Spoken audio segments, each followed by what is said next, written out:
আসসালামু আলাইকুম ওরহমতুল্লাহি ওবরাকাতুহ।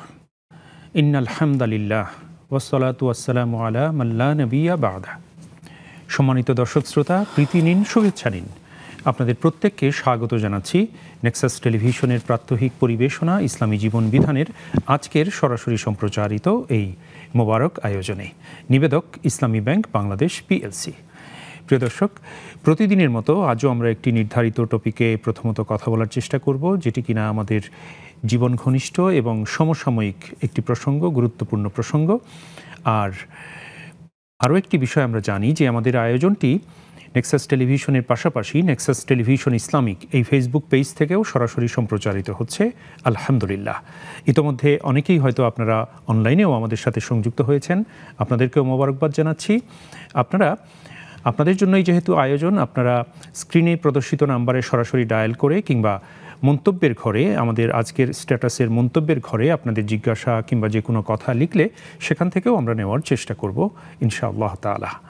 এবার জানিয়ে দিচ্ছি আজকে কোন মুআজ্জাজ মেহমান আমাদের সাথে রয়েছেন। হ্যাঁ প্রিয় দর্শক, আজ আমাদের সাথে রয়েছেন আমাদের সকলের অত্যন্ত প্রিয় মুখ, বিশিষ্ট ইসলামিক মিডিয়া ব্যক্তিত্ব, ইসলামী চিন্তাবিদ, শিক্ষাবিদ, গবেষক, লেখক, বিজ্ঞ আলেমে দ্বীন এবং খতিব হাজি মফিজুর রহমান ট্রাস্ট, কেন্দ্রীয় জামে মসজিদ, মোহাম্মদপুর, ঢাকা।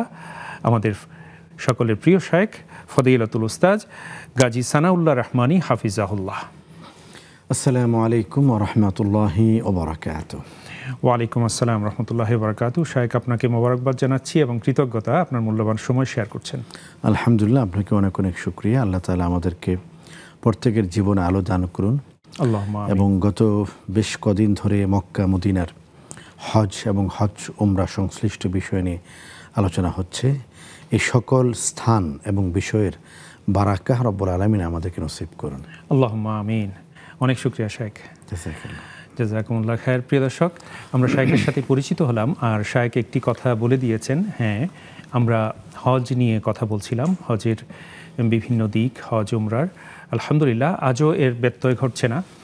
আমরা এমন একটি বিষয় নিয়ে কথা বলবো যেটি কিনা আমাদের অনুভূতি জাগানিয়ার মতো একটি বিষয়। আসলে পুরো হজের সফরটাই কিন্তু অনুভূতি জাগানিয়া সফর।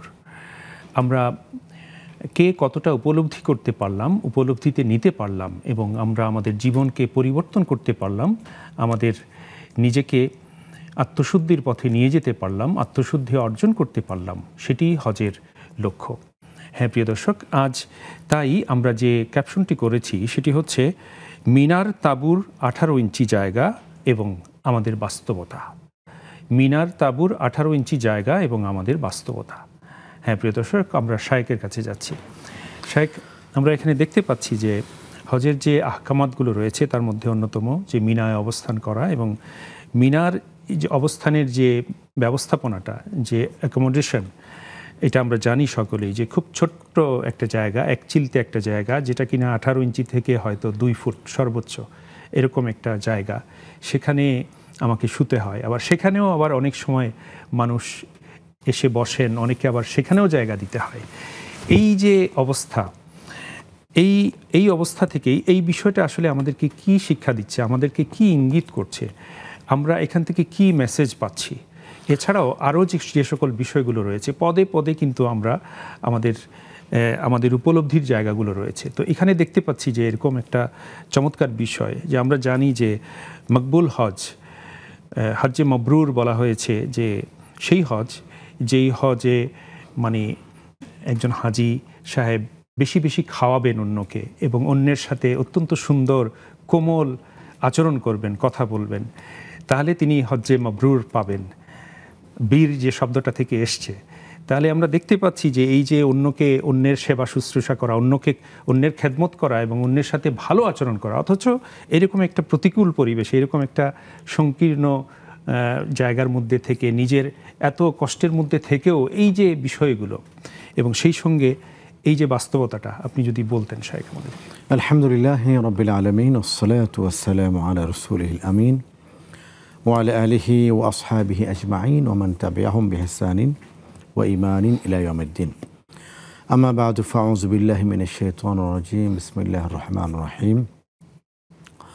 ওয়ালিল্লাহি আলান নাসি হিজ্জুল বাইত মান ইসতাতাআ ইলাইহি সাবিলা। সাদাকাল্লাহুল আযীম।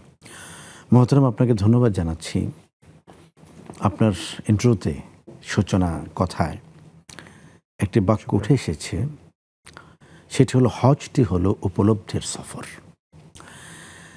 আমরা মিনা এমন একটি জায়গা, মানুষ বলে তাঁবুর শহর, খিমা, মদিনাতুল খিমা। খিমা মানে তাঁবু, টেন্ট। মদিনা মানে শহর। সত্যি মিনা তাঁবুর শহর। যেদিকে তাকাবেন, সামনে পিছনে ডানে বামে তাঁবু আর তাঁবু। এটি যে আজ নতুন হয়েছে এমন নয়, এটি গত ১,৫০০ বছর ধরে বা তার আগেও যে হজ হয়েছে। রাসূল করিম সাল্লাল্লাহু আলাইহি ওয়াসাল্লাম যখন এলেন মদিনা থেকে, তখন তিনি মিনায় অবস্থান করলেন। সেই সময় থেকে মিনা তাঁবুর শহরে পরিণত হয়েছে। এখনকার তাঁবুগুলো এয়ার কন্ডিশন, ফায়ার প্রুফ। এর পিছনে অনেক ঘটনা আছে। রাসূল করিম সাল্লাল্লাহু আলাইহি ওয়াসাল্লাম যখন তাঁবু গেড়েছেন, সেই তাঁবুগুলো কাপড়ের ছিল। বাংলাদেশের বিভিন্ন সামরিক বাহিনী আছেন, তারা যখন ট্রেনিংয়ে যান শীতের দিনে কাপড়ের তাঁবু করেন। নবী করিম সাল্লাল্লাহু আলাইহি ওয়াসাল্লাম যখন তাঁবু গেলেন, কাপড়ের তাঁবু। মিনা আসলে শহরও নয়, এটা সারা বছর বিরান থাকে, কোনো মানুষজন থাকে না। বর্তমান সৌদি সরকার মিনার তাঁবুগুলিকে ওখানে স্টাবলিশ করে ফেলেছেন, ওখানে স্থায়ী করে ফেলেছেন। এ কারণে ওমরা যখন হাজি সাহেবরা যান, তখন তারা মিনায় গেলে তাঁবুর দেখা পান, হাজির দেখা পান না। তাঁবু এবং হাজি দুটোর উভয়টির দেখা পেতে হলে যেতে হবে জিলহজ মাসের 7 তারিখ অথবা 8 তারিখ। 10 তারিখে আবার নেই, আবার 11, 12, 13 এই 3 দিন আবার আছে। মক্কা থেকে 8 কিলোমিটার দূরে এই যে মিনা, এখানে আমরা কেন যাই? এখানে যাই এই কারণে যে রাসূল করিম সাল্লাল্লাহু আলাইহি ওয়াসাল্লাম তিনি তার হজের সফরে মিনায় গিয়েছেন। হজটা এটা ইবাদতের সফর, শুধু ইবাদত নয়। ইসলামের প্রতিটি ইবাদতের সঙ্গে আবেগ আছে, প্রতিটি ইবাদতের সঙ্গে উপলব্ধি আছে, প্রতিটি ইবাদতের সঙ্গে এহসাস আছে, প্রতিটি ইবাদতের সঙ্গে প্রাণ স্পন্দন আছে। যদি প্রাণের স্পন্দন না থাকে, অন্তরের শাহাদা সাক্ষী না থাকে, হৃদয়ের মধ্যে তপ্রাণ ভাব না থাকে, আমার যদি অন্তরে ভাব এবং ভাবের উত্তাপ না থাকে, তাহলে আমার হজ বৃথা। ইব্রাহিম আলাইহিস সালাম বলেছেন, ইন্না সলাতি ও নুসুকি ও মাহইয়ায়া ও মামাতি লিল্লাহি রাব্বিল আলামিন। কেমন যেন আমার নামাজ সেটাই নামাজ যেটা লিল্লাহি রাব্বিল আলামিন, আমার হজ সেটাই হজ যেটা লিল্লাহি রাব্বিল আলামিন। এই অনুভব এবং উপলব্ধির প্রেরণা, চেতনা প্রদীপ হৃদয়ে প্রজ্বলনের জন্যই তো রব্বুল আলামিন হজ এবং উমরার শুরুতেই বলেছেন লিল্লাহ, ওয়ালিল্লাহি আলান নাস হজ্জুল বাইত মান ইসতাতা ইলাইহি সাবিলা ওয়া আতিম্মুল হজ্জ ওয়াল উমরাতা লিল্লাহ। আল্লাহ লিল্লাহ শব্দটা কিন্তু আছে, তার মানে হলো উপলব্ধির চেতনায় আমাকে উদ্দীপ্ত হতে হবে, আমাকে জাগ্রত হতে হবে। হযরত আলাইহিস সালাতু ওয়াস সালাম তিনি সাফা মারওয়া সাই করেছেন। যখন সাই করেছেন তখন ওয়াজিব ছিল না, যখন সাই করেছেন তখন ইবাদত ছিল না। দুগ্ধ পুষ্য সন্তানের জন্য এক মায়ের আকুতি ছিল, এক মায়ের কান্না ছিল, এক মায়ের চোখের পানি ছিল, এক মায়ের হৃদয়ের তামান্না ছিল, অন্তর হাহাকার ছিল। আর রব্বুল আলামিনের আরশের পানে সেই মায়ের আর্তনাদ ছিল। রব্বুল আলামিন সেই হাঁটাকে, সেই দৌড়ানোকে, সেই কান্নাকে, সেই আবেগকে কতটা পছন্দ করলেন, তিনি কিয়ামত পর্যন্ত যত মানুষ হজ এবং উমরা পালন করতে যাবে তাদের জন্য ওয়াজিব করে দিলেন। এই জন্য রব্বুল আলামিন কেন হজ একবার ফরজ করেছেন? মোহতারাম, আমি আপনি মিনায় যাচ্ছি, যাওয়ার পর কি হচ্ছে, একটি তাঁবুতে 150 জন হাজি থাকবেন, একটা মেডিশন তাদের। আমি বাস থেকে আগে নেমেছি, আমি প্রথমে গিয়ে এয়ার কন্ডিশনের অপোজিশনে যে আরামদায়ক সিটটি, সেটাতে আমি খুব ভালো করে বসে যাচ্ছি এবং আমার পাশের সিটটিতে আমি আমার ব্যাগ রাখছি, বাম পাশের সিটটিতে আমি জুতা রাখছি। অথচ আমি জানি যে প্রতিটি সিটে হাজি নির্ধারিত। সর্বশেষ যে ভাইটি, যিনি ভদ্রতা করে আগে নামেননি, অন্যদের কষ্ট হবে। যিনি সদাচার করে হুড়মুড় করে নামেননি, অন্যদের কষ্ট হবে। তিনি অপর হাজের প্রতি একরাম দেখিয়েছেন, সম্মান দেখিয়েছেন, মর্যাদা দিয়েছেন, আপনি আগে যান।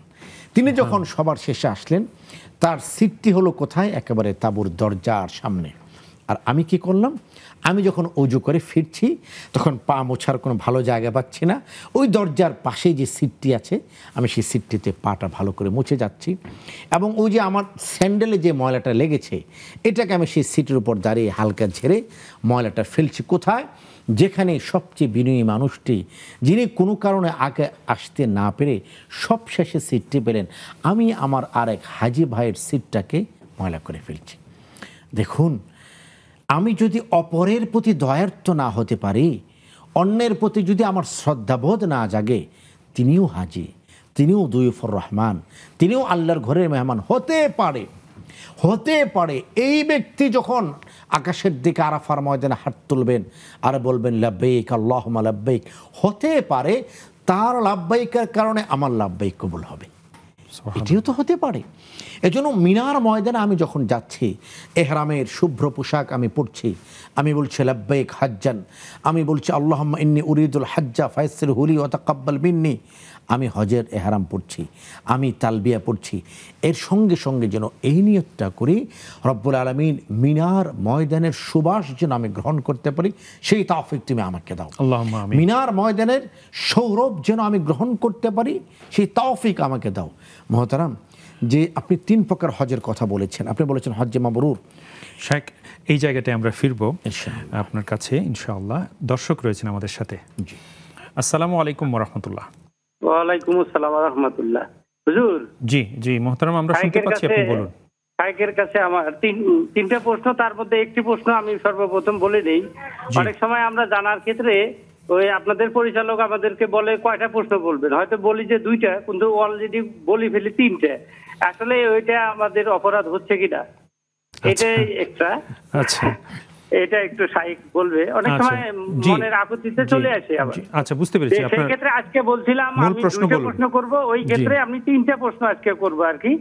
তো সেটা হলো, হুজুর আমার বাবার জন্য দোয়া করবেন। আমার বাবা জিলহজ মাসে শেষের দিকে গত বছর উনি ইন্তিকাল করেছেন। এখন ওই বাবা ইন্তিকালের পর থেকে আমার আমার অর্থনৈতিক একটু সচ্ছলতা হয়ে গেছে আর কি, অনেকটা হয়েছে। আমার মনে অনেক সময় হয় যে আসলে বাবা দুনিয়া থেকে চলে যাওয়ার পর থেকে আমি কি একটু দুর্বল হয়ে গেলাম। আসলে সবসময় তো ভাবি বাবা নাই দুনিয়ায়, আবার কোথায় করব, এই যে একটা অভাব, এটা তো আসলে পাচ্ছি না, সবসময় মনে হয় এই। আরেকটা কথা হলো, আমার বাবাও হাজি মানুষ, আমার মা হাজি মানুষ। আমার মা বেঁচে আছে এখন। আমার মা, আমি সবসময় মাকে কাছে ডাকি যে মা বরকতের মানুষ, এবং মৌলানাদেরকেও আমি কাছে টানি সবসময় আমার দোকানে এবং আমার বাসায়, যে ওরা বরকতের মানুষ। এইটা কি ভাবাটা আমার ঠিক আছে কিনা, শরীয়ত কি বলে? আরেকটা প্রশ্ন, সেটা হলো এই যে আমরা গরু ছাগল এই যখন কাটামারি শুরু হয়, ধান ক্ষেত এগুলা ফাঁকা হয়ে যায়, সেই ক্ষেত্রে আমরা অনেক সময় অন্য জমিতে গরু ছাগল ঘাস খাওয়ার জন্য দেই। তাতে কি অন্য জমি আলার কাছে তো আমরা অনুমতি নেই না। এখন আসলে অনুমতি না নেওয়াটা কেমন, না নিতে হবে না? বুঝতে পেরেছি মোহতারাম, আপনি সাথে থাকুন, ইনশাআল্লাহ শায়েখ বলবেন। জাযাকুমুল্লাহ খায়ের। আমাদের সাথে আরো একজন দর্শক আছেন। আসসালামু আলাইকুম ওয়া রাহমাতুল্লাহ। দর্শক, ওয়ালাইকুম আসসালাম ওয়া রাহমাতুল্লাহ। আমি নওগাঁ থেকে বলছি। আমার একটি প্রশ্ন হচ্ছে যে আমার বাড়ি নওগাঁতে। নওগাঁ থেকে ঢাকার দূরত্ব 250 কিলো। আমি যদি এখন অত্যন্ত প্রয়োজনে কোনো মাহরাম ছাড়া নিরাপত্তা যদি নিশ্চিত থাকে, আমরা সাধারণত বাসে ট্রেনে যাই, নিরাপত্তা সাধারণত ভালোই থাকে। একা যদি যাই মাহরাম ছাড়া, আমার কি সেক্ষেত্রে গুনাহ হবে কিনা, যদি নিরাপত্তা নিশ্চিত থাকে, কোনো সমস্যা না হয়? আচ্ছা, আর কোনো প্রশ্ন? জি না। অনেক শুকরিয়া বোন, আপনি সাথে থাকুন, ইনশাআল্লাহ শায়েখ বলবেন। জাযাকুমুল্লাহ খায়ের। আলহামদুলিল্লাহ শায়েখ, আমরা কিছু প্রশ্ন পেয়েছি ফোনে এবং অনলাইনেও কিছু প্রশ্ন চলে এসেছে আলহামদুলিল্লাহ। তার আগে আমরা যে জায়গায় ছিলাম, আপনি বলছিলেন হজ্জে মাবরুর, মিনার কথা আপনি বলেছেন। মিনা আমার হৃদয়কে তখন তাড়িত করবে যখন আমি মিনাকে হৃদয়ে ধারণ করব। মিনা তখন আমার জীবনে আলোর ফল্গুধারার বিচ্ছুরণ করবে। কখন? যখন আমি মিনার সুবাসকে গ্রহণ করব। আমরা কেন ভুলে যাই, এই মিনা সেই মিনা যেখানে হযরত ইব্রাহিম আলাইহিসসালামের কান্না যুক্ত আছে, ত্যাগের কান্না। এই মিনা সেই মিনা যেখানে হযরত ইসমাইল আলাইহিসসালামের কুরবানির কান্না ছড়িয়ে আছে। সুবহানাল্লাহ। তিনি তো কুরবানি করেছিলেন, আমি বলছি ছিলেন, কুরবানি হয়নি। হযরত ইব্রাহিমের কোনো কার্পণ্য ছিল না, তার চেষ্টায় কোনো ত্রুটি ছিল না, তিনি সর্বোচ্চটুকু করেছেন। তাই তো তিনি ছুরিতে যখন ভর দিয়েছেন, গোটা ভরটাই দিয়েছেন। ছুরির কি ধার ছিল না? ধার ছিল। গোটা পৃথিবীর মাশরিক থেকে মাগরিব পর্যন্ত ছুরি কাটতে পারবে সেই যোগ্যতা, সেই শক্তি, সেই ক্ষমতা ছুরিকে আল্লাহ তাআলা দিয়েছিলেন। যে যোগ্যতা দেননি, যে ক্ষমতা দেননি, সেটি হলো নবী ইসমাইলের ঘাড়ের একটি পশম কাটার শক্তি সেই ছুরিকে দেওয়া হয়নি। এই জন্য আমি যখন মিনায় থাকছি, আমি কি সেই কথা চিন্তা করি? আমি কি সেই আত্মত্যাগী পিতার সেই অনুভবের কথা ভাবি? আমি কি সেই জীবনকে কুরবান করা সেই সন্তান, সেই নবী ইসমাইলের সেই ত্যাগের মর্মবাণী আমি কি উপলব্ধি করি? একমাত্র সন্তানকে আল্লাহর রাহে কোরবানি করেছিলেন যে মা, সেই মায়ের হৃদয়ের সংযম, সবরের ফুল, আর সেই ফুলের সুবাস, এটি কি আমি ঘ্রাণ শুঁকতে পারি, হৃদয় দিয়ে পারি? যদি পারি, তাহলে আমি হজ্জে মাবরুরের অনুসারী। হজ 3 প্রকার। এক প্রকার হলো হজ্জে ফরাদ, হজ্জে কারান, হজ্জে তামাত্তু। এই 3 প্রকার আমার উদ্দেশ্য নয়। আরও 3 প্রকার হজ আছে। একটা হলো যেটি আপনি বলেছেন হজ্জুন মাবরুর লাইসা লাহুল জাযা ইল্লাল জান্নাহ, এটি এক প্রকার। 2 প্রকার হলো হজ্জে মাকবুল, যেটা কোনো রকম টেনে টেনে হজ। 3 প্রকার হলো হজ্জে মারদুদ, যেই হজ আমার থেকেও আল্লাহর কাছে পানা চায়। যে হজে কাবার গিলাফ ধরে আমি সেলফি তুলি, যে হজে আমার অশ্লীলতা থেকে মিনার তাবু মুক্ত নয়, যে হজে হাজের আসওয়াদকে চুম্বন করতে গিয়ে আমি আরও 2 জন হাজিকে আহত করে ফেলছি, সেই হজ হজ্জে মারদুদ। এই হজ আমার কাছ থেকে পানা চায় আল্লাহর কাছে। আল্লাহ এমন মানুষের হজ থেকে তুমি আমাকে নাউযুবিল্লাহি মিন যালিক হেফাজত করো। তার মানে হলো যতক্ষণ পর্যন্ত আমার অনুভব উপলব্ধিতায় আমার হৃদয়টা পবিত্র না হবে, ততক্ষণ পর্যন্ত আমার লাব্বিক আল্লাহর কাছে কবুল হবে না। আর যখন আমার হৃদয়ের গভীরে এহরামের সাদা কাপড়, যেটা আমি শরীরের উপরে আবরণ হিসেবে পরেছি, লেবাসুল এহরাম, এই এহরামের শুভ্রতা যখন আমার নিকোষ কালো আধারের সেই অন্তরলোককে আলোকিত করবে, তখন আপনি দেখবেন মিনায় শুধু সফেদ মানুষ নয়, সফেদ মানুষ রূপে ফেরেশতারা ঘুরতে থাকবেন। অপরের প্রতি তারা হবেন সহানুভূতিশীল, অন্যের প্রতি তারা হবেন শ্রদ্ধাশীল, এবং তাদের কণ্ঠে উচ্চারিত হবে লাব্বাইক আল্লাহুম্মা লাব্বাইক। কণ্ঠের উচ্চারণটুকু আমার এবং আপনার দৃষ্টিগোচর হবে, আর হৃদয়ের যে উচ্চারণ সেটি দৃষ্টিগোচর হবে যিনি আলিমুম বিযাতিস সুদূর তার। সুবহানাল্লাহ। অনেক শুকরিয়া শেখ, জাযাকুমুল্লাহ খায়ের। ফিরবো আবারও আপনার কাছে একটা বিরতি পেরিয়ে ইনশাআল্লাহ। দর্শক, এ পর্যায়ে নিচ্ছি ছোট্ট বিরতি, ফিরছি অল্পক্ষণের মধ্যেই, সাথেই থাকবেন আশা করি।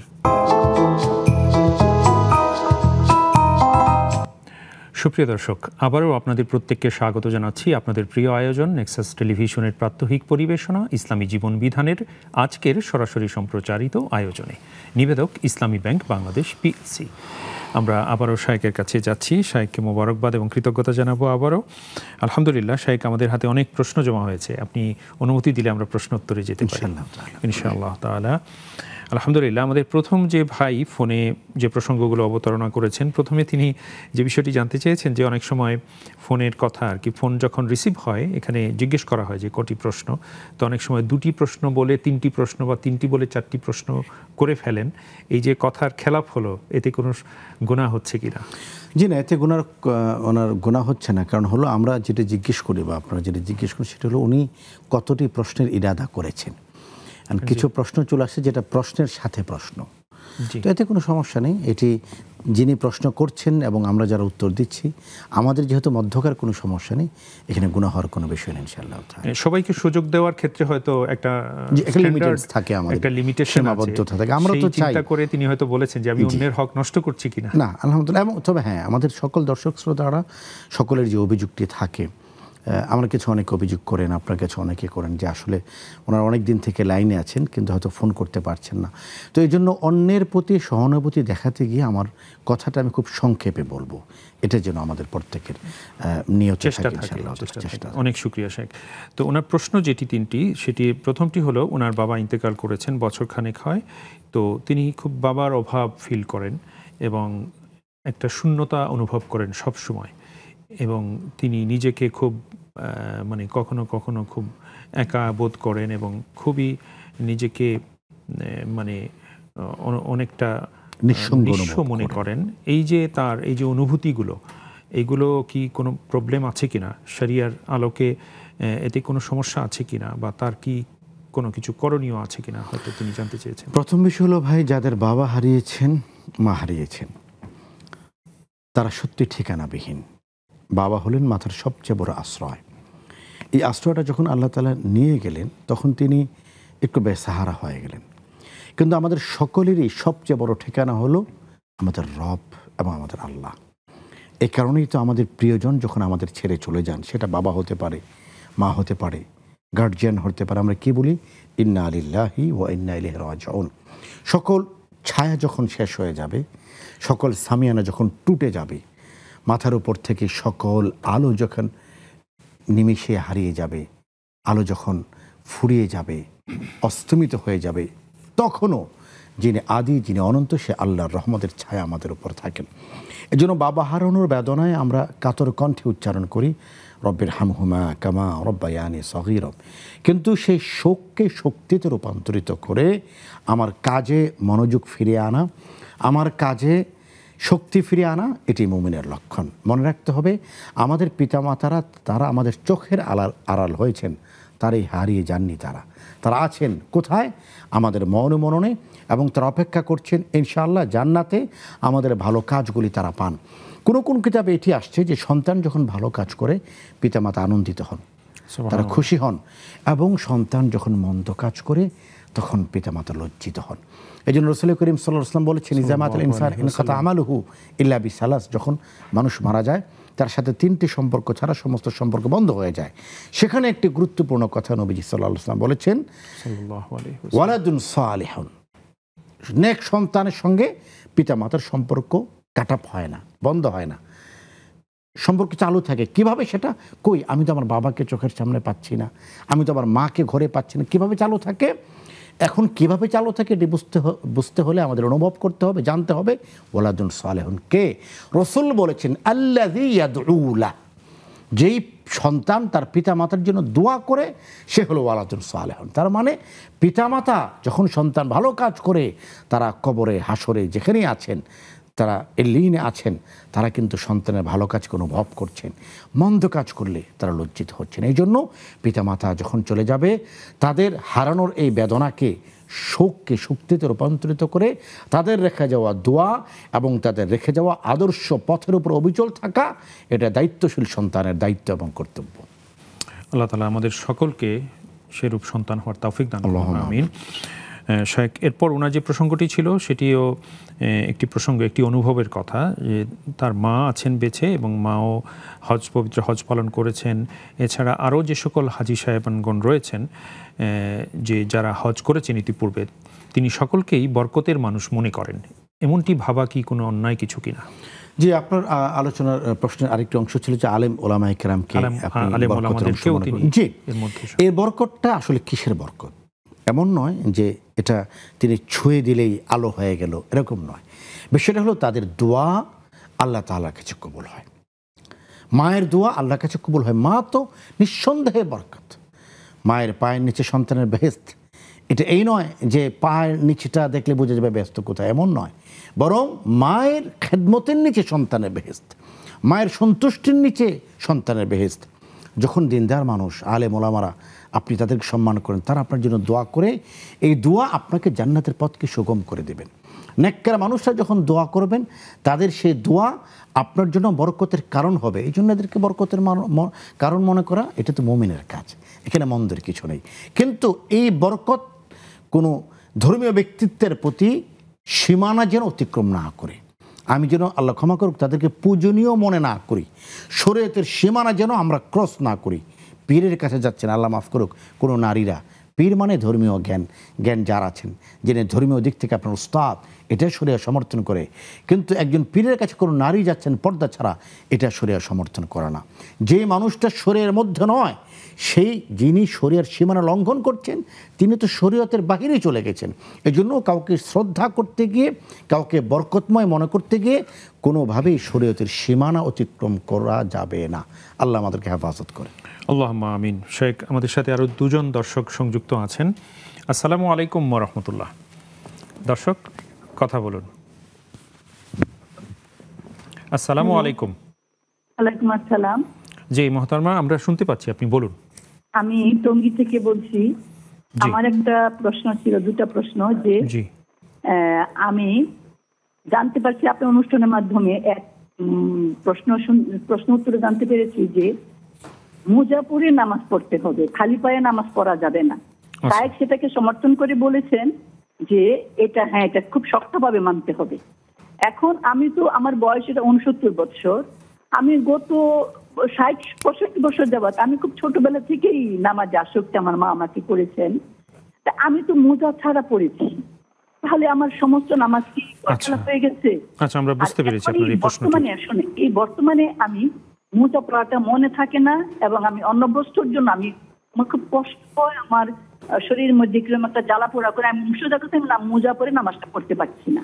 আচ্ছা, আমার দ্বিতীয় প্রশ্ন যে এই যে আমি কালকে আরেকটা প্রশ্ন জানতে পেরেছি, সবসময় যে আমরা সূরা ইয়াসিন পাঠ করি সেটা নাকি বিদায়াতের পর্যায়ে চলে যায়। এখন তো আমি গত 40-42 বছর যাবত এটাকে আমি আমার ওজিফা করেছি। সকালবেলা আমি সূরা ইয়াসিন সাথে আর যে কোনো একটা সূরা, 5 সূরা যে কোনো একটা আমি পাঠ করি। তাহলে এটা আমি কি ভুল করছি? আচ্ছা, আমার অনেক শুকরিয়া। জি প্লিজ। সেটা হলো যে আমরা তাহাজ্জুদের টাইম জানি মোবাইলের মাধ্যমে, ইন্টারনেট চলছে 3টা 20 মিনিট। এখন সময়ের যত কারণে আমি নামাজটা শুরু করলাম 3টা 20 বা 19-এ শুরু করলাম, 4 রাকাত বা 8 রাকাত পড়তে পড়তে একটু টাইমটা হয়তো 30 হয়ে যায়, 32 হয়ে যায়। সেটা কি আমি গাফিলের পর্যায়ে পড়ে যাই? আমার নামাজটা কি হয় না? আচ্ছা, তারপর আরেকটা জিনিস হলো যে আমি আযান পর্যন্ত যে ওজিফাগুলো করতে থাকি, তেলাওয়াত করতে থাকি, সেটা কি গ্রহণযোগ্য কিনা? আচ্ছা, অনেক শুকরিয়া মোহতারমা, আপনি সাথে থাকুন, ইনশাআল্লাহ শায়েখ বলবেন। আমাদের সাথে আরো একজন দর্শক আছেন। আসসালামু আলাইকুম ওয়া রাহমাতুল্লাহ। দর্শক, ওয়ালাইকুম আসসালাম। জি, আমার স্বর্ণের যাকাত এটা কি খাত বাদ দিয়ে ধরবো না খাত সহ যাকাত হিসাব করতে হয়? আর আমার মোট স্বর্ণ 8 ভরি। আমি সেখান থেকে আমার 2টা বাচ্চা ছোট নাবালিকা, তাদের যদি আমি কিছু স্বর্ণ দিয়ে দেই তাতে আমার 4 ভরি হয়, তখন এদের সব মিলে আমার কাছে থাকলে এটা কি আমার যাকাত দিতে হবে? আচ্ছা, বুঝতে পেরেছি বোন। আর কোনো প্রশ্ন আছে? না।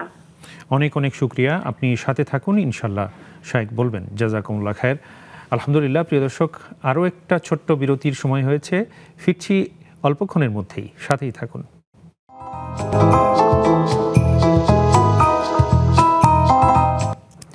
প্রিয় দর্শক, আবারও আপনাদের প্রত্যেককে স্বাগত জানাচ্ছি আপনাদের সকলের প্রিয় আয়োজন নেক্সাস টেলিভিশনের প্রতিদিনের আয়োজন ইসলামী জীবন বিধানের আজকের সরাসরি সম্প্রচারিত আয়োজনে। নিবেদক ইসলামী ব্যাংক বাংলাদেশ পিএলসি। আজ আমাদের সাথে রয়েছেন ফদিলাতুল উস্তাজ গাজী সানাউল্লাহ রহমানী হাফিজাহুল্লাহ। আমরা শায়েখকে আবারও মোবারকবাদ জানাবো। আলহামদুলিল্লাহ, শায়েখ অনেক প্রশ্ন জমা হয়েছে, আমরা প্রশ্ন উত্তর দিচ্ছি। তো আমাদের প্রথম যে ভাই, ওনার চতুর্থ আরেকটি প্রসঙ্গ ছিল যে দেখা গেছে যে অন্যের জমিতে অনেক সময় পশু, গরু, ছাগল চড়ানো হয়। সেটা হয়তো ধান ক্ষেত কিংবা অন্য ক্ষেত, ফসল ওঠার পরে যখন ফাঁকা পড়ে থাকে তখন যদি অন্যের জমিতে কারো পশু চড়ে খায়, তাহলে তাতে কি কোনো সমস্যা আছে কিনা? কিছু বিষয় আছে যেটাকে বলা হয় ইজনে আম, অনুমতি সবার জন্য। কেউ একটা পুকুর করেছেন, এই পুকুরে আপনি অজু করার ক্ষেত্রে অনুমতি নেওয়ার প্রয়োজন নেই। কেন? তিনি পুকুরটা যখন করেছেন এই নিয়তিও করেছেন যে মানুষ এখানে উজু করবে, গোসল করবে, পানি নেবে। ভাইজি প্রশ্নটি করেছেন যে ফসল যখন তুলে ফেলা হয় তখন জমির যিনি মালিক তিনিও জানেন এখানে মানুষ ছাগল, গরু, মহিষ এগুলি চড়াবে, তো তার পক্ষ থেকে একটি অপ্রকাশ্য সম্মতি থাকে, এজন্য এটি কোনো সমস্যা হবে না, কোনো গুনাহ হবে। এটা আমাদের সমাজের স্বতঃসিদ্ধ একটি বিষয়। অনেক শুকরিয়া শায়েখ, জাযাকুমুল্লাহ খায়ের। অনলাইন থেকে একটি প্রশ্ন নিব শায়েখ। আমাদের অনলাইনেও বেশ কিছু প্রশ্ন জমা হয়েছে। আমাদের এক ভাই জানতে চেয়ে, আমাদের এক বোন মাহফুজা মুস্তফা, উনি জানতে চেয়েছেন যে নামাজ আদায় করার পর সিজদায়ে সাহুর কথা মনে পড়লে তখন তাশাহুদ পড়ে সালাম ফিরিয়ে 2 বার সাজদা করে আবার তাশাহুদ বা দরুদ পড়তে হবে কিনা? তাশাহুদ এবং দরুদ পড়তে হবে কিনা? জি, সিজদায়ে সাহুর সিস্টেম এটাই যে তাশাহুদ পড়ে তিনি সালাম ফিরিয়ে ফেলবেন, এরপরে সিজদা থেকে উঠে আবার তাশাহুদ থেকে তিনি শুরু করবেন। তাশাহুদ থেকে তাশাহুদ পড়বেন, দুরূদ শরীফ পড়বেন, দোয়া পড়বেন, দোয়া মাসুরা পড়বেন, এরপর তিনি সালাম ফিরাবেন। মানে দ্বিতীয়বারও পড়তে হবে? জি। অনেক শুকরিয়া। তারপর আমাদের আরেক ভাই মোহাম্মদ সুলাইমান, উনি জানতে চেয়েছেন ঈদুল আজহার চাঁদ দেখার পর মুসলিম ব্যক্তির জন্য চুল দাড়ি কাটা নিষেধ, শুধু কি হাজিদের জন্য এই বিষয়টি? না, সকলেই হাজিরা তো ওখানে আছেনই, আর যারা এর বাইরে তারা এটি কেন করবেন? হাজিদের সাথে সাদৃশ্য রাখার জন্য, বিশেষ করে যারা কুরবানি করবেন, এই মশালাটি কুরবানি যারা করবেন তাদের জন্য বিশেষ করে।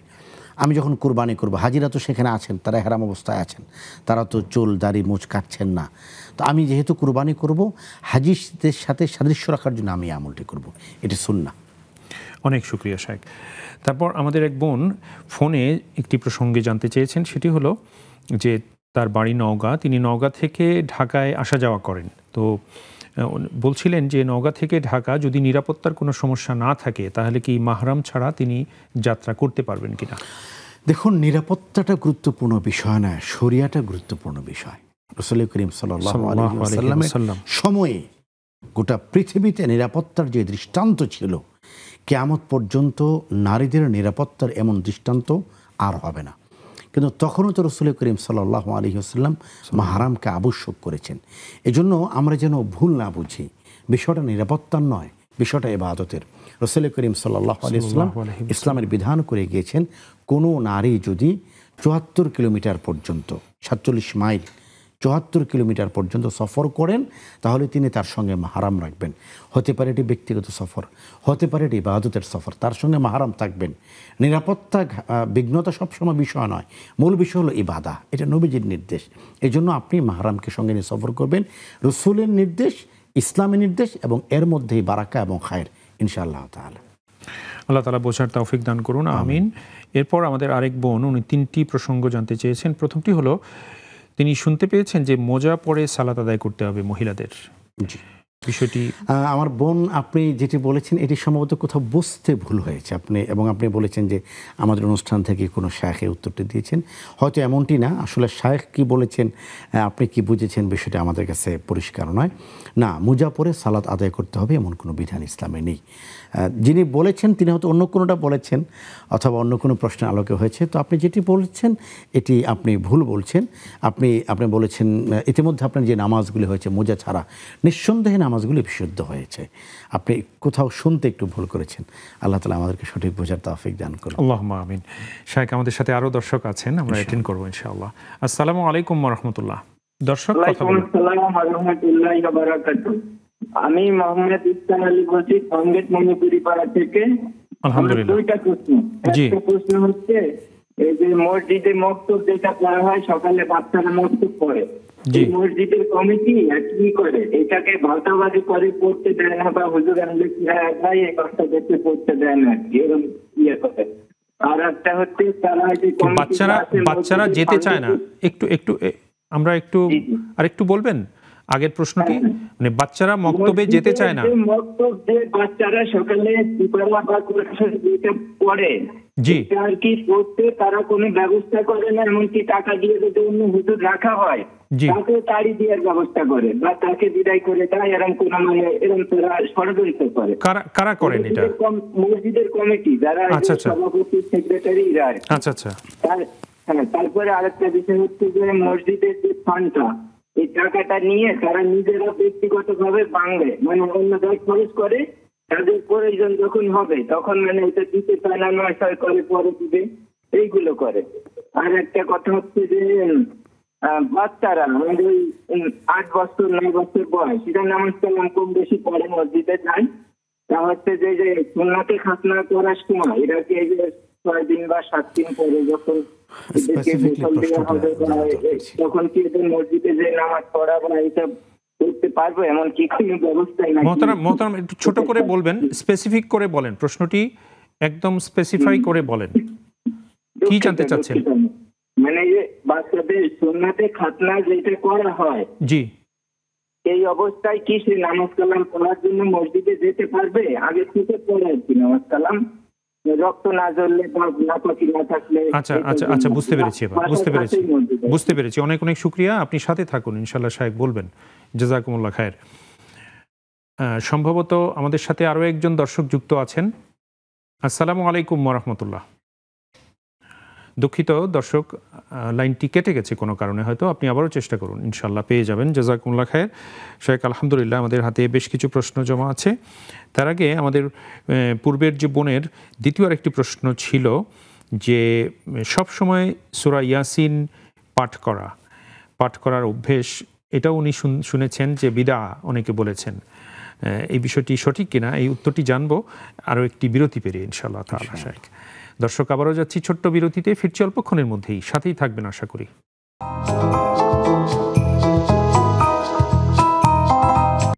প্রিয় দর্শক, আবারও আপনাদের প্রত্যেককে স্বাগত জানাচ্ছি আপনাদের প্রিয় আয়োজন নেক্সাস টেলিভিশনের প্রাত্যহিক পরিবেশনা ইসলামী জীবন বিধানের আজকের সরাসরি সম্প্রচারিত আয়োজনে। নিবেদক ইসলামী ব্যাংক বাংলাদেশ পিএলসি। আমরা আবারও শায়েকের কাছে যাচ্ছি। শায়েক, আলহামদুলিল্লাহ আমরা অনুষ্ঠানের শেষ ধাপে পৌঁছে গেছি, হাতে বিশেষ সময় আমাদের নেই, তারপরেও আমরা চেষ্টা করব আল্লাহর তৌফিকে যতটুকু সম্ভব ইনশাআল্লাহ তাআলা। আমাদের প্রথমে যে প্রশ্নটি আমি করেছিলাম বিরতিতে যাওয়ার পূর্বে, যে আমাদের এক বোন জানতে চেয়েছিলেন, ওনার দ্বিতীয় প্রশ্ন ছিল এটি যে উনি সবসময়ই সূরা ইয়াসিন পাঠ করার তার অভ্যেস, কিন্তু ইদানিং তিনি শুনতে পেয়েছেন যে সবসময় সূরা ইয়াসিন পাঠ কেবল সূরা ইয়াসিন পাঠ করাটাই নাকি বিদআর পর্যায়ে পড়বে। আমার বোন, ধন্যবাদ আপনাকে। আপনি কোথাও একটু ভুল শুনেছেন। সূরা ইয়াসিন এটা হলো কলবুল কোরআন, রূহুল কোরআন, কোরআন কলব, কোরআনের হৃদয়। কেউ যদি সবসময় সূরা ইয়াসিন পাঠ করতে পারেন, এটা তো তার মহা সৌভাগ্য। বিদআত যিনি বলেছেন তিনি ভুল বলেছেন, অথবা হয়তোবা আপনি ভুল শুনেছেন। আমাদের জীবনগুলি কোরআনময় হয়ে উঠুক, আল্লাহ তাআলা সে তৌফিক দান করুন। আল্লাহুম্মা আমিন। ওনার তৃতীয় প্রশ্ন ছিল তাহাজ্জুদ আদায় সংক্রান্ত, এবং তিনি বলছিলেন যে মানে এই সময়ে তিনি 3:20 দিকে উঠে তাহাজ্জুদের সালাত আদায় করেন, এবং তিনি সালাত আদায় করা অবস্থায় হয়তো অনেক সময় দেখা গেছে যে সুবহে সাদিকের সময়টা পার হয়ে গেছে, তো এতে করে কি কোনো সমস্যা হবে কিনা। আর আরেকটি প্রশ্ন ছিল যে তিনি আজান পর্যন্ত তিনি জিকির আজকার করতে থাকেন, ওজিফা পাঠ করতে থাকেন, এতে কোনো সমস্যা আছে কিনা। না, সমস্যা নেই, এবং এটি সুন্নাহ। রাসূল করিম সাল্লাল্লাহু আলাইহি ওয়াসাল্লাম তাহাজ্জুদের পরে দীর্ঘ সময় পর্যন্ত তিনি জিকির আজকার করতেন, দোয়া করতেন। আল্লাহুম্মা আনতা হাক্কুন ওয়া লিকাউকা হাক্কুন ওয়াল জান্নাতু হাক্কুন ওয়ান নারু হাক্কুন ওয়াল মাগফিরাতু হাক্কুন, লম্বা দোয়া। রাসূল করিম সাল্লাল্লাহু আলাইহি ওয়াসাল্লাম আজানের আগ পর্যন্ত বিভিন্ন দোয়া পড়তেন এবং মুনাজাতে, ইবাদতে মশগুল থাকতেন। এজন্য আপনি যেটি করছেন এটি সুন্নাহ মোতাবেক আমল করছেন, কোনো সমস্যা নেই ইনশাআল্লাহ তাআলা। অনেক শুকরিয়া শাইখ, জাযাকুমুল্লাহ। এরপর অনলাইন থেকে একটি প্রশ্ন নিচ্ছি। লিপি ঈশা আমাদের এই বোনজান লিখেছেন যে মাহরাম সংক্রান্ত, মহিলারা কি তাহলে মসজিদে যাওয়ার সময় মাহরাম নিতে হবে, নতুবা কি তারা যেতে পারছেন না? হাজব্যান্ড যদি দূরে জবে থাকে তবে কি আমি যেতে পারবো না মসজিদে জুমা পড়তে বা তারাবি কিয়ামুল লাইল পড়তে যেতে, এতে কি সমস্যা হবে? মাহরাম কিন্তু কেবল স্বামী নয়, আপন ভাই তিনিও মাহরাম, সন্তান তিনিও মাহরাম। মূল বিষয়টি হলো নারী সবসময় নিরাপত্তার চাদরে আবৃত থাকেন। এই জন্য আপনি যখন মসজিদে যাবেন আপনি আপনার স্বামীকে নিয়ে যাবেন। এমন যদি হয় যে ঘরের পাশে মসজিদ, যে মসজিদ হাঁটা দূরত্ব এবং সেখানে নারীদের সম্পূর্ণ শরঈ বিধান রয়েছে নামাজ পড়ার ক্ষেত্রে, সেক্ষেত্রে আপনি পরিপূর্ণ পর্দা মেনটেন করে মসজিদে যেতে পারেন। কিয়ামুল লাইলের ক্ষেত্রে অবশ্যই মাহরাম অথবা কোনো পুরুষ সদস্য থাকা আবশ্যক, যদি সেটি রাতের বেলা, যেহেতু মসজিদ অনেকটু দূরে থাকে। তো এই কারণে ঘরের পাশেও মসজিদ হলেও একেবারে যদি এমন হয় যে না আপনি হেঁটেই যেতে পারছেন, 1-2 মিনিটের সময় লাগছে, সেক্ষেত্রে আপনি সম্পূর্ণ শরীর পর্দা করে যেতে পারেন।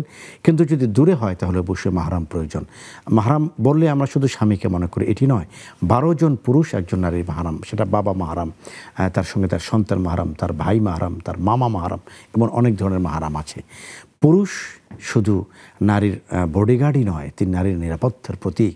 রাসূল করিম সাল্লাল্লাহু আলাইহি ওয়াসাল্লাম মাহরামের সঙ্গে থাকতেই নারীর কল্যাণের কথা বলেছেন। এই জন্য আমরা মাহরাম সহই সব কিছু নিয়ত করবেন ইনশাআল্লাহ তাআলা। অনেক শুকরিয়া। আলহামদুলিল্লাহ। আমাদের এক বোন ফোনে জানতে চেয়েছিলেন যে ওনার 8 ভরি স্বর্ণালঙ্কার আছে, তো তার প্রশ্ন ছিল যে খাদসহ কি পরিমাপ করতে হবে জাকাতের হিসেবের জন্য, এটি ছিল প্রথম প্রসঙ্গ। আর দ্বিতীয়ত যেটি তিনি জানতে চেয়েছেন যে এই 8 ভরির মধ্যে তার নাবালিকা 2 কন্যা সন্তান রয়েছেন, তো তিনি যদি এই 2 কন্যা সন্তানকে 2 ভরি করে দিয়ে দেন, তাহলে আর তার জাকাত দিতে হচ্ছে না?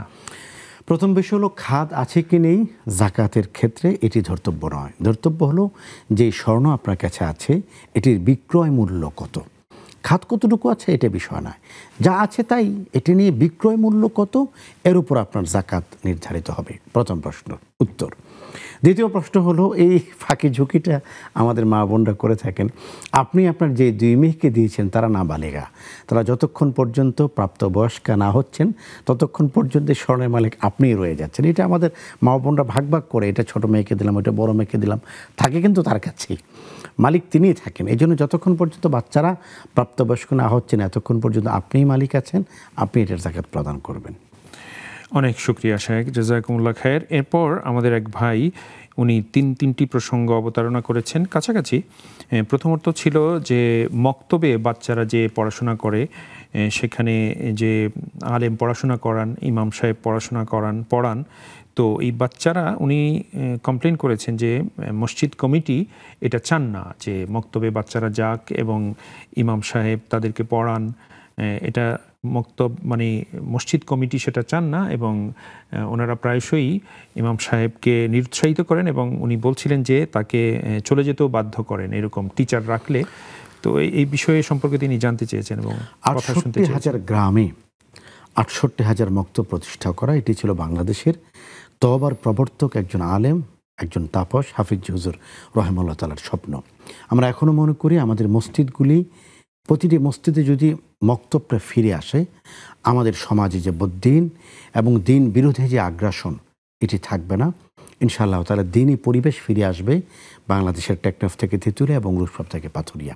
মক্তব যদি ফিরে আসে আমাদের গ্রামীণ পরিবেশও দিন ধর্ম ফিরে আসবে ইনশাআল্লাহ তাআলা।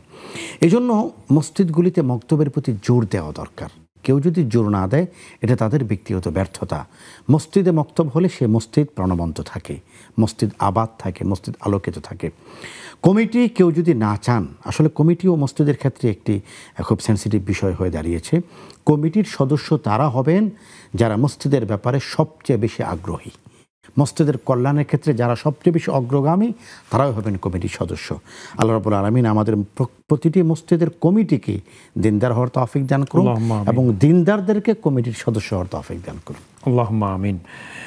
এরপর আমাদের ভাইয়ের আরেকটি প্রশ্ন ছিল, সেটি ছিল এরকম যে মসজিদ ফান্ডের টাকা বা মসজিদ উন্নয়ন ফান্ডের টাকাটা আসলে কিভাবে খরচ হওয়া উচিত। তিনি বলছিলেন যে কমিটির লোকজন অনেক সময় তাদের ইচ্ছে মতো খরচ করছেন। কমিটির লোকজন তো কমিটি, তারা তো আল্লাহর বান্দার সীমানার বাইরে নয়।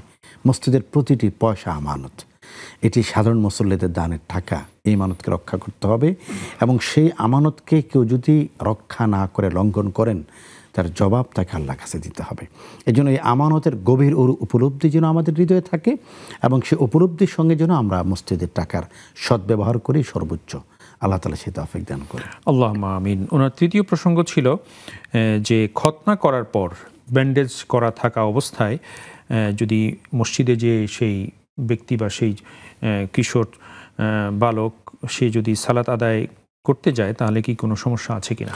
প্রথম বিষয় হলো খাতনা যে বয়সে বাচ্চাদের করা হয় এটা নাবালেগ অবস্থায় করা হয়, বাচ্চার উপর তখন নামাজ ফরজ হয় না।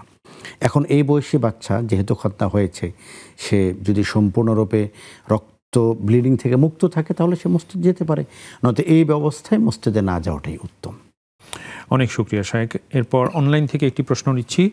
রিয়াজ মোর্শেদ খান আমাদের এই ভাই জানতে চেয়েছেন, লিখেছেন যে নামাজ পড়তে ইচ্ছে না হলে বা ইচ্ছে হারিয়ে গেলে করণীয় কি? নামাজ পড়তে ইচ্ছে না হলে অথবা ইচ্ছে হারিয়ে গেলে বেশি করে নামাজ পড়বেন। এটা কেন বললাম? শয়তান আপনাকে নামাজ থেকে দূরে রাখতে চায়। শয়তান আপনাকে শুধু নামাজ থেকে নয়, শয়তান আপনাকে জান্নাত থেকে দূরে রাখতে চায়, আল্লাহর আনুগত্য থেকে দূরে রাখতে চায়। এজন্য আমরা কারো মনে যদি শয়তানের এই ধরনের কোনো কুপ্রভাব জাগ্রত হয়, ইবাদতে বেশি করে মনোযোগ দেব। আমি যখন মনোযোগ দেখব ইনশাআল্লাহ তাআলা রব্বুল আলামিন আমাকে জায়নামাজের উপর দায়েম এবং কায়েম রাখবেন। রাসূল করিম সাল্লাল্লাহু আলাইহি ওয়াসাল্লাম দোয়া করেছেন, ইয়া মুসাব্বিতাল কুলুব সাব্বিত কলবি আলা দীনিক, ইয়া মুসাররিফাল কুলুব, হে আমার কলবের যিনি মালিক, আমার কলব নড়াচড়া করে এটা আপনি মালিক, আপনি দিনের উপর আমাকে স্টেপলার মেরে দিন, দিনের উপর আমাকে সাবেত করে দিন, আমাকে কায়েম করে দিন, নামাজের মুসল্লার যেন আমার সাথী হয়। রসুল তো বলেছেন আমার নামাজের মধ্যে আমার চোখের শীতলতা, হৃদয়ের শীতলতা রাখা হয়েছে। এই জন্য কারো যদি নামাজ গাফলতি আসে, আপনি বেশি করে নামাজ পড়েন, ইস্তিগফার পড়ুন আল্লাহর কাছে, আর এই দোয়াটা পড়ুন, ইয়া মুসাব্বিতাল কুলুব সাব্বিত কলবি আলা দীনিক। ইনশাআল্লাহ তাআলা আপনি নামাজের স্বাদ পাবেন, এমন স্বাদ কেবল নামাজই পড়তে মন চাবে ইনশাআল্লাহ তাআলা। ইনশাআল্লাহ তাআলা আল্লাহ তাআলা কবুল করুন এবং এরূপ করে বেশি বেশি করে মানে ফরজ সালাত আদায়ের পাশাপাশি নফল সালাত আদায় করার তৌফিক এনায়েত করুন আমাদের প্রত্যেককে, আল্লাহুম্মা আমিন। শায়খার মিনিট খানেক সময় আছে, আমরা আমাদের প্রসঙ্গে যদি আরও একটু নাসিহা আপনার কাছ থেকে শুনতে পাই ভালো হয়। মিনার তাঁবুর 18 ইঞ্চি জায়গা এবং আমাদের বাস্তব মিনা দিয়ে মিনায় অবস্থানের মাধ্যমে আমার হজের কার্যক্রমের সূচনা হচ্ছে। মিনা হলো আমার হজের ইবতিদা।